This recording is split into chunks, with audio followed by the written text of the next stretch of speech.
Hi friends, എല്ലാവർക്കും നൗസ് ഓണിൻ്റെ പുതിയൊരു അധ്യായത്തിലേക്ക് സ്വാഗതം. നമ്മളിപ്പോൾ ഡിസ്കസ് ചെയ്തുകൊണ്ടിരിക്കുന്നത് ഏൻഷ്യൻ്റ് ഇന്ത്യ എന്ന് പറയുന്ന ടോപ്പിക്കാണ്.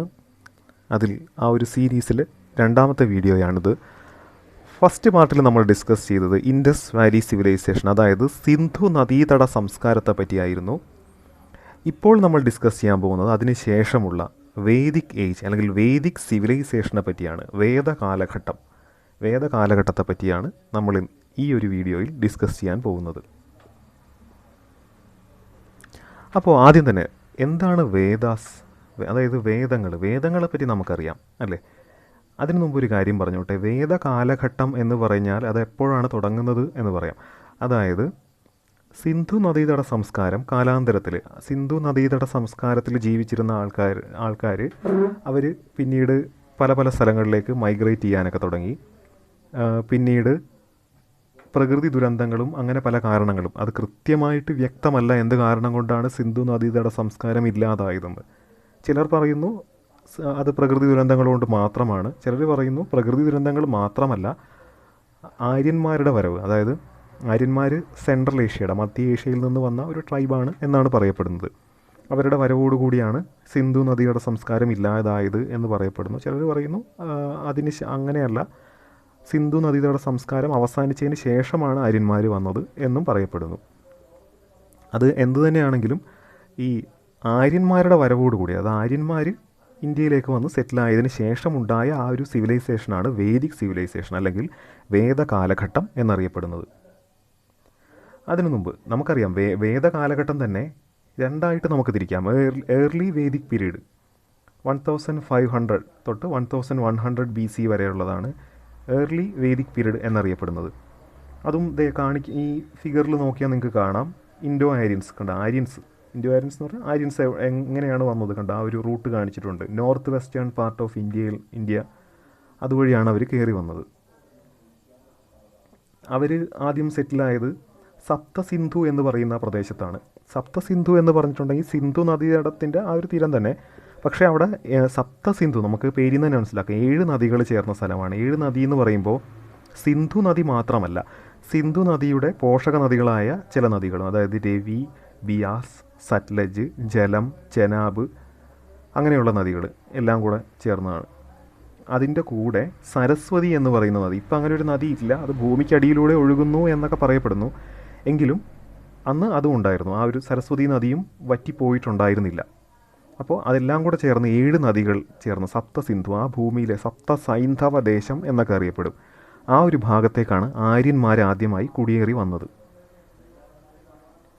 പിന്നീട് later Vedic period 1100 to 500 BC later Vedic period. അപ്പോൾ ഇങ്ങനെയൊക്കെയാണ് വേദകാലഘട്ടം അറിയപ്പെടുന്നത്. ലേറ്റർ വേദിക് പീരീഡൊക്കെ ആയപ്പോൾ അനേകം മഹാജനപഥങ്ങളൊക്കെ വന്നു, അനേകം രാജ്യങ്ങൾ. അതിനെപ്പറ്റിയൊക്കെ നമുക്ക് വിശദമായിട്ട് പിന്നീട് ഡിസ്കസ് ചെയ്യാം.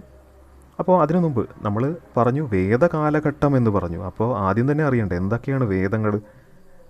പൊതുവേ 4 വേദങ്ങളാണ് പ്രധാനമായിട്ടും ഉള്ളത്. ഏതൊക്കെയാണ്? ഋഗ്വേദം, യജുർവേദം, സാമവേദം, അഥർവവേദം. അപ്പോൾ വേദങ്ങളുടെ പേരൊക്കെ ഒന്ന് നോട്ട് ചെയ്ത് വെച്ചേക്കുക. വേദങ്ങളെ പറ്റിയൊക്കെയുള്ള ഡീറ്റെയിൽസ് നമുക്ക് ക്വസ്റ്റ്യൻസ് കാണുമ്പോൾ പറയാം. അപ്പോൾ ഫസ്റ്റ് ക്വസ്റ്റ്യനിലേക്ക് കടക്കാം.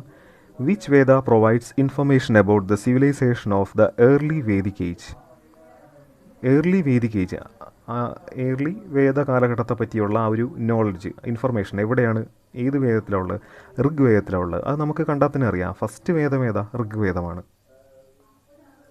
The most important text of Vedic mathematics is Vedic mathematics അല്ലെങ്കിൽ വേദത്തിലുള്ള മാത്തമാറ്റിക്സ്. അതായത് അതിൽ നമുക്ക് സാധാരണ മാത്സിലൊക്കെ നമുക്ക് വേദിക് മാത്തമാറ്റിക്സ് ഉപയോഗിച്ച് ധാരാളം ട്രിക്സ് ആൻഡ് ടിപ്സ് ഒക്കെ ഉപയോഗിച്ച് ഷോർട്ട് കട്ട് മെത്തേഡും അങ്ങനെയൊക്കെ ഉപയോഗിക്കാൻ പറ്റുന്ന ഒന്നാണ് വേദിക് മാത്തമാറ്റിക്സ്. അപ്പോൾ വേദിക് മാത്തമാറ്റിക്സിൻ്റെ പ്രധാനപ്പെട്ട ഒരു പുസ്തകം ഏതാ?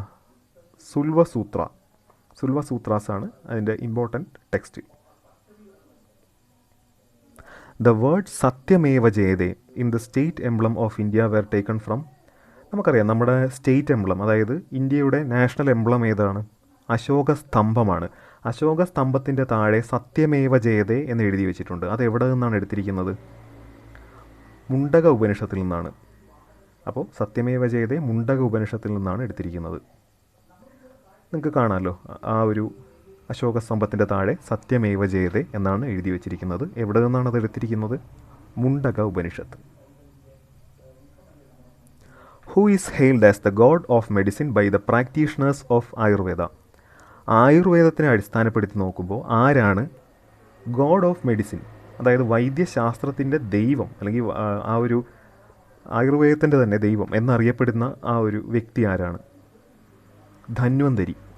ധന്വന്തരിയാണ്. ധന്വന്തരി പണ്ട് എപ്പോഴോ ജീവിച്ചിരുന്ന ഒരു പ്രശസ്തനായ ഒരു ആയുർവേദ ഒരു വൈദ്യനാണ്. വൈദ്യൻ ഒരു വെറുതെ വൈദ്യൻ എന്ന് പറഞ്ഞാൽ പോരാ, ആയുർവേദത്തിൻ്റെ ഒരു പ്രധാനപ്പെട്ട ഒരു വ്യക്തിയാണ്. അതുകൊണ്ട് തന്നെയാണ് അദ്ദേഹത്തെ ആയുർവേദത്തിന് അല്ലെങ്കിൽ ആ ഒരു വൈദ്യശാസ്ത്രത്തിൻ്റെ തന്നെ ദൈവമെന്ന് ആയുർവേദ പണ്ഡിതന്മാർ വിശ്വസിച്ചിരുന്നത്. The word Veda means knowledge. Veda എന്ന വാക്കിൻ്റെ യഥാർത്ഥ അർത്ഥം തന്നെ നോളജ് എന്നാണ്, അറിവ് എന്നാണ് വേദത്തിൻ്റെ അർത്ഥം. Which metal was first used by the Vedic people? ഇത് നമ്മൾ ഓൾറെഡി കണ്ടൊരു ക്വസ്റ്റ്യനാണ്. ഈ വേദിക് പീപ്പിളിൻ്റെ അല്ല, മനുഷ്യർ ആദ്യമായി ഉപയോഗിച്ച മെറ്റൽ ഏതാണെന്ന് നമ്മൾ ഇൻഡസ് വാലി അതിൽ കണ്ടായിരുന്നു. കോപ്പറാണ്. അപ്പോൾ ഇവരും ആദ്യമായി ഉപയോഗിച്ചത് കോപ്പറാണ്. പക്ഷേ ഇവർ കോപ്പറാണ് ആദ്യം ഉപയോഗിച്ച് തുടങ്ങിയതെങ്കിലും പിന്നീട് അവർ ഇരുമ്പും ഉപയോഗിച്ചിട്ടുണ്ട്. പക്ഷേ ഇൻഡസ് വാലി പീപ്പിൾ ഒരിക്കലും ഇരുമ്പ് ഉപയോഗിച്ചിട്ടില്ല. ഓക്കെ, അത് നമ്മളന്ന് പറഞ്ഞായിരുന്നു അല്ലേ, അവരൊരിക്കലും ഇരുമ്പ് ഉപയോഗിച്ചിട്ടില്ലെന്ന്. അതേസമയം വേദ കാലഘട്ടത്തിലെ പീപ്പിൾ ഏർലി വേദിക് പീരീഡിൽ ഉപയോഗിച്ചിട്ടില്ലെങ്കിലും പിന്നീട് ഇരുമ്പും ഉപയോഗിച്ചിട്ടുണ്ട്. The caste system of India was created for. Caste system അതായത് ജാതി വ്യവസ്ഥ സൃഷ്ടിച്ചത് എന്തിനു വേണ്ടിയാണെന്ന്? ഒക്യുപ്പേഷണൽ ഡിവിഷൻ ഓഫ് ലേബർ, അതായത് ജോലി അടിസ്ഥാനപ്പെടുത്തിയായിരുന്നു ആദ്യമൊക്കെ. അതായത് ഏർലി വേദിക് പീരീഡിലൊക്കെ ഈ ജാതി എന്ന് പറയുന്നത് ജോലിയെ അടിസ്ഥാനപ്പെടുത്തിയായിരുന്നു. ഒരാൾ ഏത് ജോലി ചെയ്യുന്നു അതിനെ അടിസ്ഥാനപ്പെടുത്തി. ഇപ്പോൾ നമുക്കറിയാം, പുരോഹിത വൃത്തി ചെയ്യുന്നവർ ബ്രാഹ്മണർ, അതേസമയം യുദ്ധത്തിന് പോകുന്നവർ, രാജ്യം ഭരിക്കുന്നവർ, അങ്ങനെയുള്ളവരാ ക്ഷത്രിയർ. അപ്പോൾ ഇങ്ങനെയൊക്കെ ആയിരുന്നു പണ്ടത്തെ കാലത്ത്. പിന്നീട് കാലാന്തരത്തിലാണ് അത് എന്തായി മാറിയത്? ജന്മത്തിൻ്റെ അടിസ്ഥാനത്തിലായി മാറിയത്. അതായത് ജനിക്കുന്ന ഒരാൾ ക്ഷത്രിയ കുടുംബത്തിൽ ജനിച്ചാൽ അയാൾ ക്ഷത്രിയനായിരിക്കും, ബ്രാഹ്മണ കുടുംബത്തിൽ ജനിച്ചാൽ ബ്രാഹ്മണനായിരിക്കും. അങ്ങനെയൊക്കെ ആയി മാറിയത് ലേറ്റർ പീരീഡിലാണ്. ഏർലി പീരീഡിൽ അങ്ങനെ അല്ലായിരുന്നു. ഒക്യുപ്പേഷണൽ ഡിവിഷൻ ഓഫ് ലേബർ ആയിരുന്നു, ജോലി അടിസ്ഥാനപ്പെടുത്തിയായിരുന്നു ജാതി. അതിനുമുമ്പ് ഒരു കാര്യം കൂടി പറഞ്ഞോട്ടെ. നമുക്ക് ഏതൊക്കെയാണ് ജാതി എന്ന് പറഞ്ഞാൽ നമ്മൾ പ്രധാനപ്പെട്ട 4 വർണ്ണങ്ങൾ എന്നാണ് പറയുന്നത്. അന്ന് വർണ്ണങ്ങളായിരുന്നു, ജാതിയല്ലായിരുന്നു. ഏതൊക്കെയാ? ബ്രാഹ്മണ, ആദ്യമുള്ളത് ബ്രാഹ്മണർ, പിന്നെ ക്ഷത്രിയർ, പിന്നെ വൈശ്യ, പിന്നെ ശൂദ്ര. അങ്ങനെയായിരുന്നു ആ വർണ്ണങ്ങൾ. പിന്നീട് ജാതിയായി പരിണമിച്ചു. അപ്പോൾ എന്തായി മാറി? ബർത്തിൻ്റെ അടിസ്ഥാനത്തിലായി മാറി. The origin of Indian music could be traced to Samavedic Samhita. അതായത് 4 വേദങ്ങൾ ഏതൊക്കെയാണ്? ഋഗ്വേദം, യജുർവേദം, സാമവേദം, അഥർവവേദം. അതിൽ തന്നെ സാമവേദത്തിലാണ് സംഗീതത്തെപ്പറ്റി, ഇന്ത്യൻ മ്യൂസിക്കിനെ പറ്റി, ഇന്ത്യൻ മ്യൂസിക്കിൻ്റെയൊക്കെ ബേസ് എന്ന് പറയുന്നത് ഏതാ? സാമവേദമായിരുന്നു. സാമവേദത്തിലെ സംഹിതകളെ അടിസ്ഥാനപ്പെടുത്തിയാണ്. ഇപ്പോഴത്തെ നമ്മുടെ ഈ സരിഗമ പദനിസയൊക്കെ അതിനെ അടിസ്ഥാനപ്പെടുത്തിയാണ്. The crop which was not known to Vedic people is tobacco. Okay, നമ്മൾ കണ്ടു ഇൻഡസ് വാലി സിവിലൈസേഷനിലുണ്ടായിരുന്ന ജനങ്ങൾക്ക് അറിയാൻ പറ്റാത്ത ക്രോപ്പ് ഏതായിരുന്നു? കരിമ്പായിരുന്നു, ഷുഗർ കെയിൻ ആയിരുന്നു. അതേസമയം വേദകാലഘട്ടത്തിൽ വേദിക് പീപ്പിളിന് അറിവില്ലാത്ത ഒരു വിള ഏതാണ്? Tobacco. The staple food of the Vedic Aryans was milk and its products. വേദകാലഘട്ടത്തിലെ പ്രധാനപ്പെട്ട ഭക്ഷണമായിരുന്നു പാലും പാലുൽപ്പന്നങ്ങളും. അതുകൊണ്ട് തന്നെയാണ് പശുവിനെ ഒരു വിശുദ്ധ മൃഗമായിട്ടൊക്കെ അന്നത്തെ കാലത്ത് സങ്കല്പിച്ചിരുന്നത്. The tax which the kings used to collect from the people in the Vedic period was called ബലി. അതായത് നമ്മൾ ഇപ്പോൾ പറയില്ലേ ടാക്സ്, ഇപ്പോഴും നമ്മൾ ഗവൺമെൻറ്റിന് ടാക്സ് അടക്കാറുണ്ട്. നമ്മളതിന് മലയാളത്തിൽ കരം എന്നൊക്കെയാണ് പറയുന്നത്. അന്നത്തെ കാലത്ത് രാജാക്കന്മാർക്ക് ജനങ്ങൾ കൊടുത്തിരുന്ന ടാക്സിന് ബലി എന്നാണ് പറഞ്ഞിരുന്നത്. അതും ആദ്യ കാലത്തൊക്കെ അത് നിർബന്ധമല്ലായിരുന്നു, വേണമെങ്കിൽ കൊടുക്കാം ഇല്ലെങ്കിൽ ഇല്ല. അപ്പോൾ ഒരാൾ വളണ്ടറി ആയിട്ടായിരുന്നു കൊടുത്തിരുന്നത്. പിന്നീട് കാലാന്തരത്തിൽ അതെന്തായി മാറി? നിർബന്ധമായി, കമ്പൽസറി ആയി മാറി. Which were the 4 stages of life in ashram system. ആശ്രമ സിസ്റ്റം, അതായത് വർണ്ണാശ്രമ ധർമ്മം എന്ന് പറയും. അന്നത്തെ ആളുകളുടെ ജീവിതത്തെ 4 സ്റ്റേജുകളായിട്ട് ഡിവൈഡ് ചെയ്തിരുന്നു. എങ്ങനെയാണ്?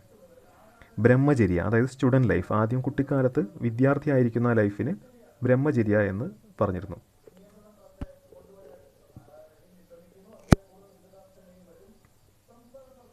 നെക്സ്റ്റ് വൺ ഗൃഹസ്ഥ അല്ലെങ്കിൽ ഫാമിലി ലൈഫ്. വിവാഹമൊക്കെ കഴിച്ച് ഒരു കുടുംബമായി ജീവിക്കുന്നതിനെയാണ് ഗൃഹസ്ഥ എന്ന് പറയുന്നത്. അതിനുശേഷം എന്താ? വാനപ്രസ്ഥ, റിട്ടയർഡ് ലൈഫ്. നാലാമത്തെ സ്റ്റേജാണ് സന്യാസ, ലൈഫ് ഓഫ് റിനൗൺസിയേഷൻ. അതായത് പണ്ട് രാജാക്കന്മാർ പോലും അവർ രാജ്യം ഉപേക്ഷിച്ച് കഴിഞ്ഞാൽ, അതായത് മക്കളെ രാജാവാക്കി കഴിഞ്ഞാൽ ആ രാജാവ് എന്ത് ചെയ്യും, രാജാവും ഭാര്യയും ഒക്കെ കാട്ടിലേക്ക് സന്യാസിമാരായിട്ട് പോകുമായിരുന്നു, തപസ്സിനൊക്കെ പോകുമായിരുന്നു. അതാണ് ലൈഫ് ഓഫ് റിനൗൺസിയേഷൻ. എല്ലാം ഉപേക്ഷിച്ച് കാട്ടിലേക്ക് പോകുമായിരുന്നു. അതാണ് സന്യാസ. Okay next question. The Rigvedic Aryans were what type of people? അവർ ഏത് ടൈപ്പ് ആൾക്കാരായിരുന്നു? അതായത് പാസ്റ്ററൽ പീപ്പിൾ ആയിരുന്നു. അതായത് ഋഗ്വേദ കാലഘട്ടത്തിൽ ആര്യന്മാർ ആദ്യമായി ഇന്ത്യയിലേക്ക് വന്നപ്പോൾ അവർ വലിയൊരു സംസ്കാരം ഉണ്ടാക്കി, അതായത് വലിയൊരു സിവിലൈസേഷൻ്റെ ഉടമകളൊന്നും ആയിരുന്നില്ല. അവർ ജസ്റ്റ് പാസ്റ്ററൽ പീപ്പിളായിരുന്നു. പാസ്റ്ററൽ പീപ്പിൾ എന്ന് പറഞ്ഞാൽ എന്താണ്? ആടുമാടുകളെയൊക്കെ മേയിച്ച് നടക്കുന്ന ആൾക്കാരായിരുന്നു. പിന്നീട് അവരും ഈ സിന്ധു നദീതടവാസികളെ പോലെ കൃഷിയും തുടങ്ങി, അങ്ങനെ സെറ്റിലായി തുടങ്ങി.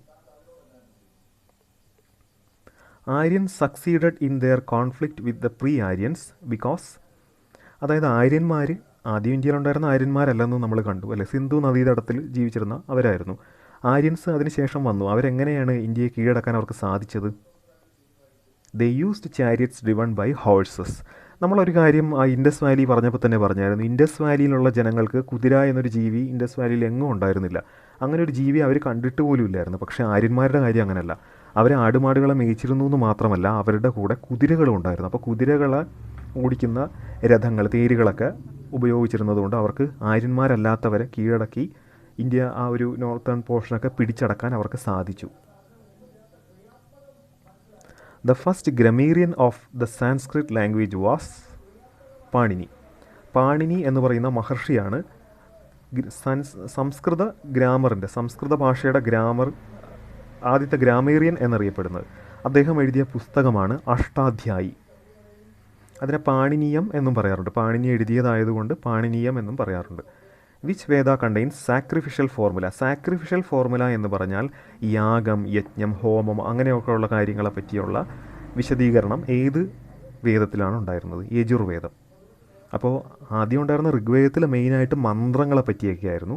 രണ്ടാമത്തെ വേദമായ യജുർവേദത്തിൽ ഈ ഹോമങ്ങൾ, യാഗങ്ങൾ, യജ്ഞങ്ങളെ പറ്റിയൊക്കെയാണ്. മൂന്നാമത്തെ വേദമായ സാമവേദത്തിലോ ഇന്ത്യൻ മ്യൂസിക്കിനെ പറ്റി നമ്മൾ ഓൾറെഡി പറഞ്ഞു കഴിഞ്ഞു. അത് subject matter which Manusmriti deals with is related to law. Manusmriti ഭാരതത്തിൽ, പ്രാചീന ഭാരതത്തിലുണ്ടായിരുന്ന ഒരു പുസ്തകമാണ്. അത് എന്തിനെ അടിസ്ഥാനപ്പെടുത്തിയ? ലോയെ അടിസ്ഥാനപ്പെടുത്തിയ, നിയമത്തെ അടിസ്ഥാനപ്പെടുത്തിയുള്ള ഒരു ഏൻഷ്യൻ്റ് ഇന്ത്യയിലെ ഒരു പുസ്തകമായിരുന്നു. Name the temple in Cambodia where scenes from Ramayana and Mahabharata are depicted. രാമായണത്തിൽ നിന്നും മഹാഭാരതത്തിൽ നിന്നുമുള്ള സീനുകളൊക്കെ ഈ കൊത്തുപണികളായിട്ടൊക്കെ ഡെപ്പിക്റ്റ് ചെയ്തു വെച്ചിരിക്കുന്ന ഒരു കംബോഡിയയിലുള്ള ക്ഷേത്രത്തെ പറ്റിയാണ് ചോദിച്ചിരിക്കുന്നത്. ഏത് ക്ഷേത്രമാണ്? അങ്കോർവത്ത്.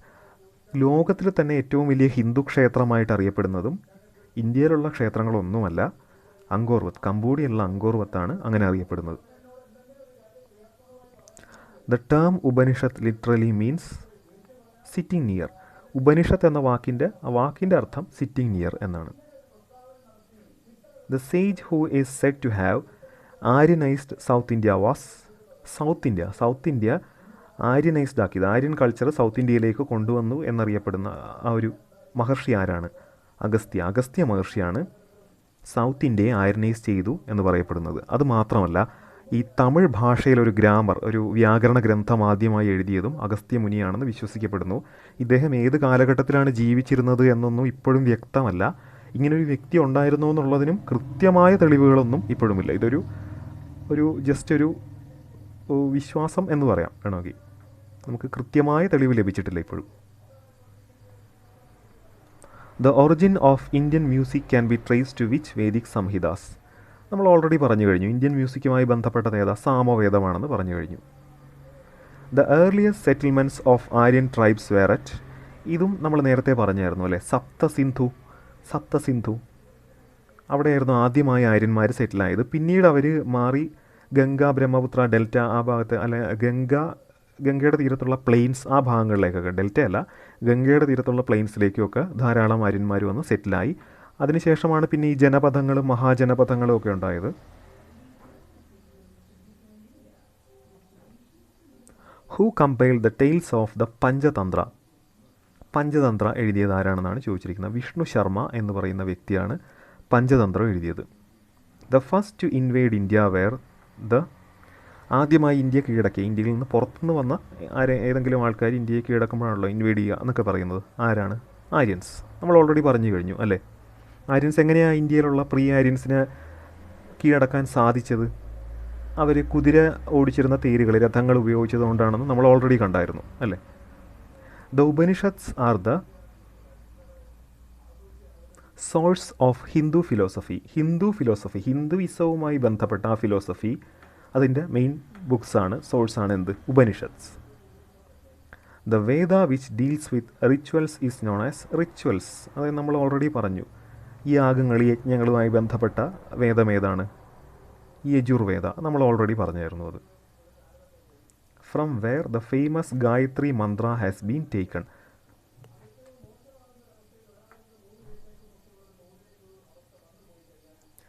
ഗായത്രി മന്ത്ര എവിടെ നിന്ന്, ഏത് വേദത്തിൽ നിന്നാണ് എടുത്തിരിക്കുന്നത്? ഋഗ്വേദ.